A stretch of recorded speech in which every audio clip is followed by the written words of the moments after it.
ಆತ್ಮೀಯರೇ ಎಲ್ಲರಿಗೂ ನಮಸ್ಕಾರಗಳು. 2025ನೇ ಒಂದು SSLC ವಾರ್ಷಿಕ ಪರೀಕ್ಷೆ ಏನಿದೆ, ಸೊ ಈ ಒಂದು ವಾರ್ಷಿಕ ಪರೀಕ್ಷೆಗೆ ಸಂಬಂಧಿಸಿದಂತೆ ಪ್ರತಿಯೊಂದು ಶಾಲಾ ಲಾಗಿನಲ್ಲಿ ವಿದ್ಯಾರ್ಥಿಗಳ ಒಂದು ಇಂಟರ್ನಲ್ ಮಾರ್ಕ್ಸನ್ನು ಎಂಟ್ರಿ ಮಾಡಲಿಕ್ಕೆ ಅವಕಾಶವನ್ನು ಕಲ್ಪಿಸಿದ್ದಾರೆ. ಸೊ ಆತ್ಮೀಯರೇ, ಈ ಒಂದು ವಿಡಿಯೋದಲ್ಲಿ ಕಂಪ್ಲೀಟಾಗಿ ನಮ್ಮ ಶಾಲೆಯಲ್ಲಿ ಅಧ್ಯಯನ ಮಾಡ್ತಿರುವಂಥ 10ನೇ ವಿದ್ಯಾರ್ಥಿಗಳು ಏನು 2025ರ ವಾರ್ಷಿಕ ಪರೀಕ್ಷೆಯನ್ನು ಬರಿತಾ ಇದ್ದಾರೆ. ಸೊ ಈ ವಿದ್ಯಾರ್ಥಿಗಳ ಒಂದು ಇಂಟರ್ನಲ್ ಮಾರ್ಕ್ಸನ್ನು ಯಾವ ರೀತಿ ಎಂಟ್ರಿ ಮಾಡಬೇಕು, ಯಾಕಂದರೆ ಈ ಒಂದು 2024-25ನೇ ಸಾಲಿಗೆ ಸಂಬಂಧಿಸಿದಂತೆ ಈ ಒಂದು ಆಂತರಿಕ ಅಂಕಗಳು ಇಂಟರ್ನಲ್ ಮಾರ್ಕ್ಸ್ ಎಂಟ್ರಿಯಲ್ಲಿ ಸಾಕಷ್ಟು ಬದಲಾವಣೆಯನ್ನು ಮಾಡಿ ಇಲಾಖೆ ತನ್ನ ಒಂದು ಸಾಫ್ಟ್ವೇರ್ನಲ್ಲಿ ಅಪ್ಡೇಟ್ ಮಾಡಿದೆ. ಸೊ ಕಳೆದ ವರ್ಷಗಳಲ್ಲಿ ಯಾವ ರೀತಿ ಇಂಟರ್ನಲ್ ಮಾರ್ಕ್ಸನ್ನು ನಾವು ಎಂಟ್ರಿ ಮಾಡ್ತಾ ಇದ್ದೀವಿ, ಬಟ್ ಇದೇನಿದೆ ಕಂಪ್ಲೀಟ್ ಆಗಿರುವಂಥ ಡಿಫ್ರೆಂಟ್ ಆಗಿರುವಂಥ ಫಾರ್ಮೆಟ್ ಇದೆ, ಹಾಗೂ ಡೀಟೇಲ್ ಆಗಿರುವಂಥ ಒಂದು ಫಾರ್ಮೆಟ್ ಇದೆ.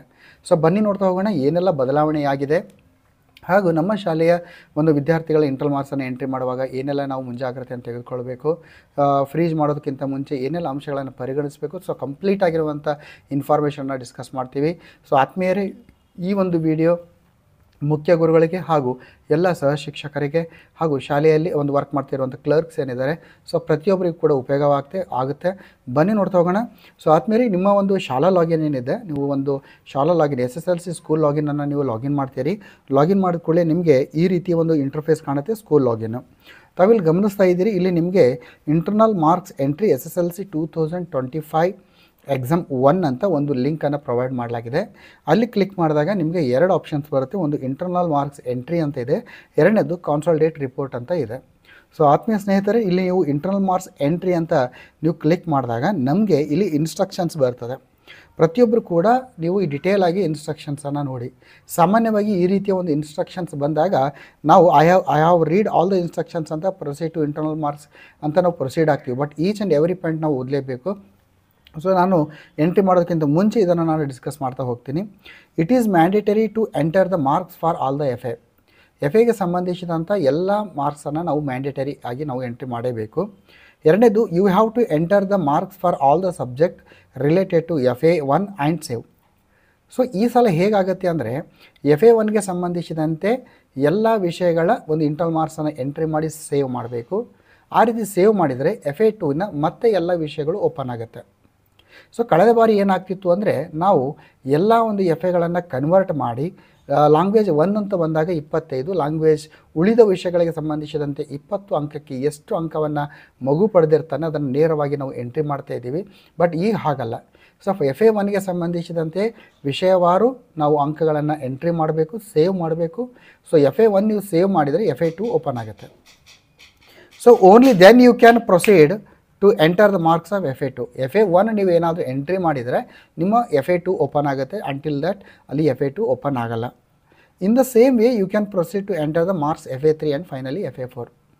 ಸೊ ಆತ್ಮೀಯ ಸ್ನೇಹಿತರೆ, ತಾವಿಲ್ಲಿ ಗಮನಿಸ್ತಾ ಇದ್ದೀರಿ, FA1ನ ಸಂಬಂಧಿಸಿದಂತೆ 6 ವಿಷಯಗಳ ಅಂಕಗಳನ್ನು ಎಂಟ್ರಿ ಮಾಡಿದ ಮೇಲೆ ಸೇವ್ ಮಾಡಿದರೆ FA2 ಓಪನ್ ಆಗುತ್ತೆ.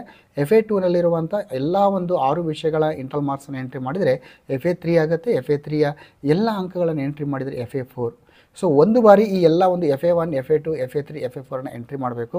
ಮಾಡಿದ ಮೇಲೆ please save the marks enter after entering the marks of each FA. ಪ್ರತಿಯೊಂದು FAಯನ್ನು ಎಂಟ್ರಿ ಮಾಡಿದ ಮೇಲೆ ಕೆಳಗಡೆ ಸೇವ್ ಮಾಡ್ತಾ ಹೋಗಬೇಕು. ಸೊ ಕಂಪ್ಲೀಟ್ ಸಬ್ಮಿಟ್ ಮಾಡೋದಲ್ಲ, ಸೇವ್ ಮಾಡ್ತಾ ಹೋಗಬೇಕಾಗತ್ತೆ. Next, you have to enter the marks obtained for all the subjects in every FA. So ನಾವೇನು ಮಾಡ್ತಾ ಇದ್ದೀವಿ, ಪ್ರತಿ ವರ್ಷ 20ಕ್ಕೆ ಏನು ಕನ್ವರ್ಟ್ ಮಾಡಿ ಡೈರೆಕ್ಟಕ್ಕೆ ಮಗು 20ಕ್ಕೆ 20 ಅಂದರೆ ಆಗ್ಬೋದು, 20ಗೆ 18, 19, 15, 14 ಈ ರೀತಿ ಹಾಕ್ತಾಯಿದ್ವಿ. ಬಟ್ ಈ ರೀತಿ ಆಗಲ್ಲ. ನಾವು ಮಾರ್ಕ್ಸನ್ನು ನೇರವಾಗಿ ಎಂಟ್ರಿ ಮಾಡಬೇಕು, ಕನ್ವರ್ಟ್ ಮಾಡೋದಲ್ಲ. ಸೊ ಎಕ್ಸಾಂಪಲ್ ಆಗಿ FA1 ಇದೆ, ವಿಜ್ಞಾನ ವಿಷಯಕ್ಕೆ ಸಂಬಂಧಿಸಿದಂತೆ ವಿದ್ಯಾರ್ಥಿ FA1 ಅಂತ ಬಂದಾಗ 2 ಪ್ರಾಜೆಕ್ಟ್ ವರ್ಕ್ ಇರುತ್ತೆ, ಅಸೈನ್ಮೆಂಟ್ಸು, ಒಂದು ಸಾಧನ ಪರೀಕ್ಷೆ ಅಂತ ಇರುತ್ತೆ.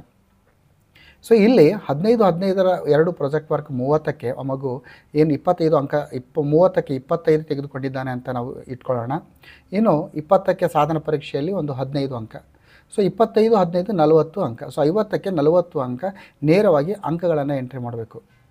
ನೋಡಿ, ಕನ್ವರ್ಟ್ ಮಾಡುವಂಥದ್ದೆಲ್ಲ ಆಟೋಮೆಟಿಕ್ ಕನ್ವರ್ಟ್ ಆಗುತ್ತೆ ಅದು.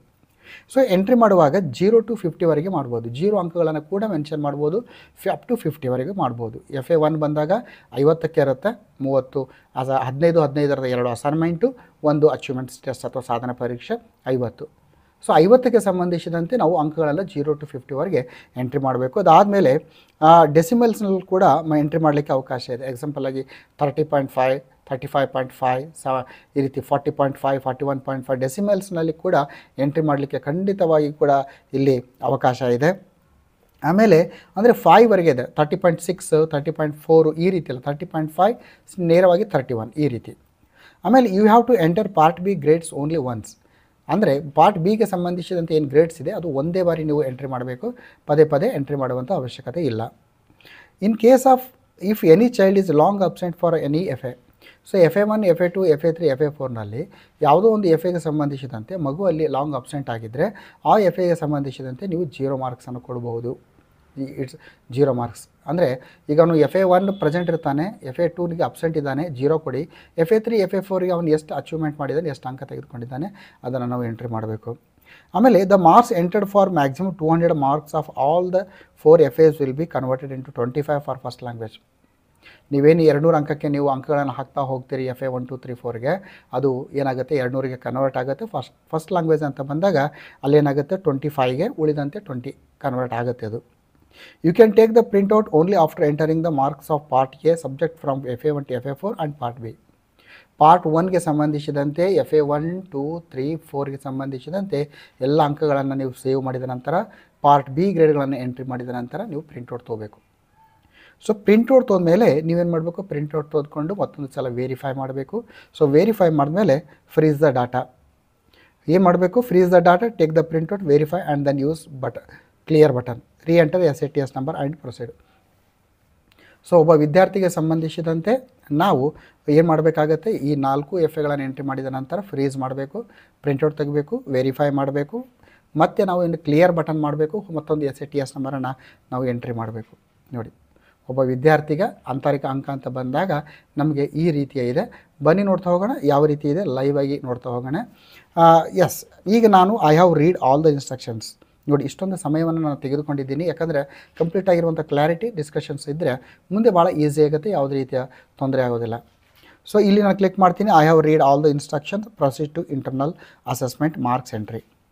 ಸೊ ಇಷ್ಟನ್ನು ಕ್ಲಿಕ್ ಮಾಡಿದ ಮೇಲೆ ನೋಡಿ ನಮಗೆ ಈ ರೀತಿ ಮತ್ತೊಂದು ಇಂಟರ್ಫೇಸ್ ಓಪನ್ ಆಗುತ್ತೆ. ಇಲ್ಲಿ internal assessment marks entry SSLC examination 1, 2025 ಅಂತ ಇದೆ.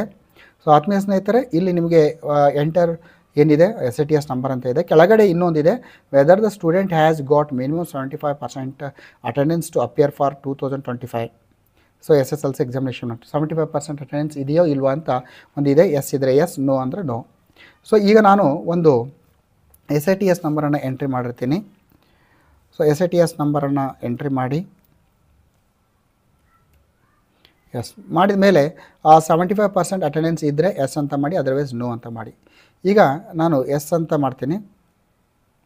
ಕೆಳಗಡೆ ಎಸ್ ಅಂತ ಮಾಡಿದಾಗ ಇಲ್ಲೇನಾಗುತ್ತೆ, ಆಟೋಮೆಟಿಕ್ ಆ SATಗೆ ಸಂಬಂಧಿಸಿದಂಥ ವಿದ್ಯಾರ್ಥಿಯ ಮಾಹಿತಿ ಬರುತ್ತೆ. ಕ್ಯಾಂಡಿಡೇಟ್ ಫೋಟೋ ಇದೆ, ಸಿಗ್ನೇಚರ್ ಇದೆ. ಇಲ್ಲಿ ಕ್ಯಾಂಡಿಡೇಟ್ ಪರ್ಸ್ನಲ್ ಇನ್ಫಾರ್ಮೇಷನಲ್ಲಿ candidate name, father name, mother name, medium ಇದೆ, ಫಿಸಿಕಲ್ ಕಂಡೀಷನು, ಸ್ಕೂಲ್ ಕೋಡ್ ಇದೆ, SATS ನಂಬರ್ ಇದೆ. ಸೊ ಇದಾದಮೇಲೆ ನಿಮಗೆ ಪಾರ್ಟ್ ಎ ಸ್ಕೋಲಾಸ್ಟಿಕ್ ಸಬ್ಜೆಕ್ಟ್ ಈಗ ನಿಮಗೆ ಇಲ್ಲಿ ಓಪನ್ ಆಗುತ್ತೆ. ಪಾರ್ಟ್ ಎ ಸ್ಕೋಲಾಸ್ಟಿಕ್ ಸಬ್ಜೆಕ್ಟ್ ಬರುತ್ತೆ, ಪಾರ್ಟ್ ಬಿ ಈಗಾಗಲೇ ನಾವು ಡಿಸ್ಕಸ್ ಮಾಡಿದ ಹಾಗೆ ಪಾರ್ಟ್ ಬಿಗೆ ಸಂಬಂಧಿಸಿದಂತೆ ಒಂದೇ ಬಾರಿ ನೀವು ಎಂಟ್ರಿ ಮಾಡ್ಬೋದು. ಪಾರ್ಟ್ ಬಿಯಲ್ಲಿ ನಮಗೆ physical and health education, attitude and values ಇದೆ, ವರ್ಕ್ ಎಕ್ಸ್ಪೀರಿಯನ್ಸ್ ಇದೆ, ಆರ್ಟ್ ಎಜುಕೇಷನ್ ಅಂತ ಇದೆ. ಸೊ ಆತ್ಮೀಯ ಸ್ನೇಹಿತರೆ, ನಾವು ಇಲ್ಲಿ ಏನು ಮಾಡಬೇಕು, ಪಾರ್ಟ್ ಎಗೆ ಸಂಬಂಧಿಸಿದಂತೆ ಇಲ್ಲಿ ನೋಡಿ ಪಾರ್ಟ್ ಎ ಇದೆ, maximum marks for each FA. ನೋಡಿ ಈಚ್ FA ಏನಿದೆ ಅಂದರೆ ಇಷ್ಟೊಂದು ಮಾರ್ಕ್ಸ್ ಇದೆ. ತಾವಿಲ್ಲಿ ಗಮನಿಸ್ತಾ ಇದ್ದೀರಿ, ಎಲ್ಲ ಸಬ್ಜೆಕ್ಟ್ ಇದೆ, ಮ್ಯಾಕ್ಸಿಮಮ್ ಮಾರ್ಕ್ಸ್ ಅಂಕಗಳಿದೆ. ಇಲ್ಲಿ ನಿಮಗೆ FA1, FA2, FA3, FA4 ಅಂತ ಇದೆ ಕಾಲಮ್ಸ್. ಸ್ನೇಹಿತರೆ, ತಾವಿಲ್ಲಿ ಗಮನಿಸ್ತಾ ಇದ್ದೀರಿ, FA1 ಮಾತ್ರ ನಿಮಗೆ ಎಡಿಟೇಬಲ್ ಇದೆ, FA2 ಮತ್ತು FA3, FA4 ಎಡಿಟೇಬಲ್ ಇಲ್ಲ. ಯಾಕೆ ಎಡಿಟೇಬಲ್ ಇಲ್ಲ ಅಂದರೆ ನೀವು FA1ಗೆ ಸಂಬಂಧಿಸಿದಂತೆ ಅಂಕಗಳನ್ನು ಎಂಟ್ರಿ ಮಾಡಿ ಸೇವ್ ಮಾಡಿದರೆ ಆಟೋಮೆಟಿಕ್ಕಾಗಿ FA2 ಕಾಲಮ್ ಏನಾಗುತ್ತೆ, ಫ್ರೀಸ್ ಇದ್ದಿದ್ದು ಏನಾಗುತ್ತೆ, ಅನ್ಫ್ರೀಸ್ ಆಗುತ್ತೆ, ಅಲ್ಲಿ ಮಾರ್ಕ್ಸ್ ಎಂಟ್ರಿ ಮಾಡಲಿಕ್ಕೆ ಅವಕಾಶ ಸಿಗ್ತದೆ.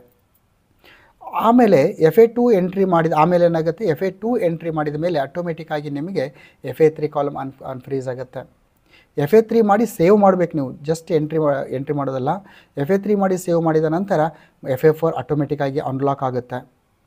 ಸೊ ಈ ಯಾವ ರೀತಿ ನೀವು ಅಂಕಗಳನ್ನು ನೀವು ಎಂಟ್ರಿ ಮಾಡ್ತಾ ಹೋಗ್ತೀರಿ. ಇಲ್ಲಿ ಟೋಟಲ್ ಮಾರ್ಕ್ಸ್ ಔಟ್ ಆಫ್ 200ಗೆ ಇಲ್ಲಿ ಬರುತ್ತೆ ಟೋಟಲ್ ಮಾರ್ಕ್ಸು. ನೋಡಿ ಈ ರೀತಿ ಇಲ್ಲಿ ಕನ್ವರ್ಟ್ ಕೂಡ ಆಗ್ತಾ ಇರ್ತದೆ ಇಲ್ಲಿ. ಸೊ ಎಕ್ಸಾಂಪಲ್ ಆಗಿ ಕನ್ನಡದಲ್ಲಿ ನಾನು 20 ಎಂಟ್ರಿ ಮಾಡಿದ್ದೀನಿ. ಆಮೇಲೆ ನಾನು ಈ ರೀತಿ ಮುಂದೆ ಹೋಗ್ತೀವಿ, ಸೇವ್ ಮಾಡಿದ ಮೇಲೆ ಇಲ್ಲಿ ಮಾರ್ಕ್ಸ್ ಬರುತ್ತೆ. ಆಮೇಲೆ ಇಂಗ್ಲೀಷ್ನಲ್ಲಿ ಅಂದರೆ ಪ್ರತಿಯೊಂದನ್ನು ಕೂಡ ನಾವು ಎಂಟ್ರಿ ಮಾಡಿದ ಮೇಲೆ ಇಲ್ಲಿ ಏನಾಗುತ್ತೆ, ಸೇವ್ ಮಾಡಿದರೆ ಇಲ್ಲಿ ಟೋಟಲ್ ಮಾರ್ಕ್ಸ್ನಲ್ಲಿ ಬರ್ತಾ ಹೋಗುತ್ತೆ ಇದು. ಸೊ ಒಂದು ಬಾರಿ 4 ಎಫೆಗಳನ್ನು ಎಂಟ್ರಿ ಮಾಡಿದ ನಂತರ ನಿಮಗೆ ಟೋಟಲ್ ಮಾರ್ಕ್ಸ್ ಏನಿದೆ 200 ಇದೆ. ಮ್ಯಾಕ್ಸಿಮಮ್ ಮಾರ್ಕ್ಸ್ ಎಷ್ಟು ಮತ್ತು ಆಪ್ಟೇನ್ ಮಾರ್ಕ್ಸ್ ಏನಾಗುತ್ತೆ ಇಲ್ಲಿ ಬಂದುಬಿಡ್ತದೆ. ಅಂದರೆ ಆಟೋಮೆಟಿಕ್ಕಾಗಿ ಕನ್ವರ್ಟ್ ಆಗಿ ನಿಮಗೆ ಇಲ್ಲಿ ಬರುತ್ತೆ ನೋಡಿ, 25ಗೆ ಎಷ್ಟಾಯಿತು, 20ಗೆ ಎಷ್ಟಾಯಿತು, ಟೋಟಲ್ ಮಾರ್ಕ್ಸ್ ಇಲ್ಲಿ ಬರ್ತದೆ. ಮ್ಯಾಕ್ಸಿಮಮ್ ಮಾರ್ಕ್ಸ್ ಎಷ್ಟು, ಆಪ್ಟೇನ್ ಮಾರ್ಕ್ಸ್ ಎಷ್ಟು ಎಕ್ಸಿಟ್ ಕನ್ವರ್ಟ್ ಆಗುತ್ತೆ. ಸೊ ಈ ರೀತಿ ನಾವು ಪ್ರತಿಯೊಬ್ಬ ವಿದ್ಯಾರ್ಥಿಯ ಪ್ರತಿಯೊಂದು ಎಫೆವನ್ನು ಕನ್ವರ್ಟ್ ಮಾಡಬೇಕು, ಆಮೇಲೆ ಎಂಟ್ರಿ ಮಾಡಬೇಕು, ಸೇವ್ ಮಾಡಬೇಕು. ಸೇವ್ ಮಾಡಿದ ಮೇಲೆ ಫ್ರೀಸ್ ಮಾಡಬೇಕು. ಪ್ರಿಂಟೌಟನ್ನು ತೆಗೆದುಕೊಳ್ಳಿ, ಪ್ರಿಂಟೌಟನ್ನು ತೆಗೆದುಕೊಂಡು ನಾವು ವೆರಿಫೈ ಮಾಡಬೇಕಾಗತ್ತೆ. ಸೊ ಇಷ್ಟೆಲ್ಲ ಇದೆ. ಇದಾದಮೇಲೆ ನೀವು ಮತ್ತೆ ಮಾಡಬೇಕು, ನೆಕ್ಸ್ಟ್ ವಿದ್ಯಾರ್ಥಿಯ ಅಂಕಗಳನ್ನು ಎಂಟ್ರಿ ಮಾಡಬೇಕಾಗಿದ್ದರೆ ಮತ್ತೆ ನೀವು ಹೋಗಿ ಇಲ್ಲಿ ಕ್ಲಿಯರ್ ಬಟನ್ ಇದೆ, ಕ್ಲಿಯರ್ ಬಟನ್ ಅಂತ ನಾವು ಕ್ಲಿಕ್ ಮಾಡಬೇಕು. ಆಗೇನಾಗುತ್ತೆ, ಆ SATS ನಂಬರ್ ಕ್ಲಿಯರ್ ಆಗುತ್ತೆ. ನಾವು ಮತ್ತೊಂದು ಹೊಸ SATS ನಂಬರನ್ನು ಹಾಕ್ಕೊಂಡು ನಾವು ಎಂಟ್ರಿ ಮಾಡಬೇಕು. ಸೊ ಆತ್ಮೀಯ ಸ್ನೇಹಿತರೆ, ನಾವು ಒಬ್ಬ ವಿದ್ಯಾರ್ಥಿಯ ಒಂದು ಇಂಟರ್ನಲ್ ಮಾರ್ಕ್ಸನ್ನು ಎಂಟ್ರಿ ಮಾಡಬೇಕಾದ್ರೆ FA 1, 2, 3, 4 ನಮಗೆ ಔಟ್ ಆಫ್ 50 ಏನು ಅಂಕಗಳನ್ನು ಹಾಕಿದ್ದೀವಿ, ಸೊ ಆ ಅಂಕಗಳ ಒಂದು ಚಾರ್ಟನ್ನು ಇಟ್ಕೊಂಡು ನಾವು ಎಂಟ್ರಿ ಮಾಡಬೇಕಾಗತ್ತೆ. ಸೊ ಈ ಒಂದು ವಿಡಿಯೋ ನಿಮ್ಮ ಒಂದು ಶಾಲೆಯ SSLC ವಿದ್ಯಾರ್ಥಿಗಳ ಇಂಟರ್ನಲ್ ಮಾರ್ಕ್ಸ್ ಎಂಟ್ರಿ ಮಾಡುವ ನಿಟ್ಟಿನಲ್ಲಿ ಉಪಯೋಗವಾಗಿರ್ಬೋದು. ಈ ರೀತಿ ಎಜುಕೇಷನಲ್ ಕಂಟೆಂಟ್ ನಿಮಗೆ ರೀಚ್ ಆಗಬೇಕಾದ್ರೆ ಚಾನಲನ್ನು ಸಬ್ಸ್ಕ್ರೈಬ್ ಮಾಡಿ ಹಾಗೂ ಈ ವಿಡಿಯೋ ಲಿಂಕನ್ನು ನಿಮ್ಮ ಸ್ನೇಹಿತರಿಗೆ ಶೇರ್ ಮಾಡಿ ಅಂತ ಹೇಳ್ತಾ, ಜೈ ಹಿಂದ್, ವಂದೇ ಮಾತರಂ.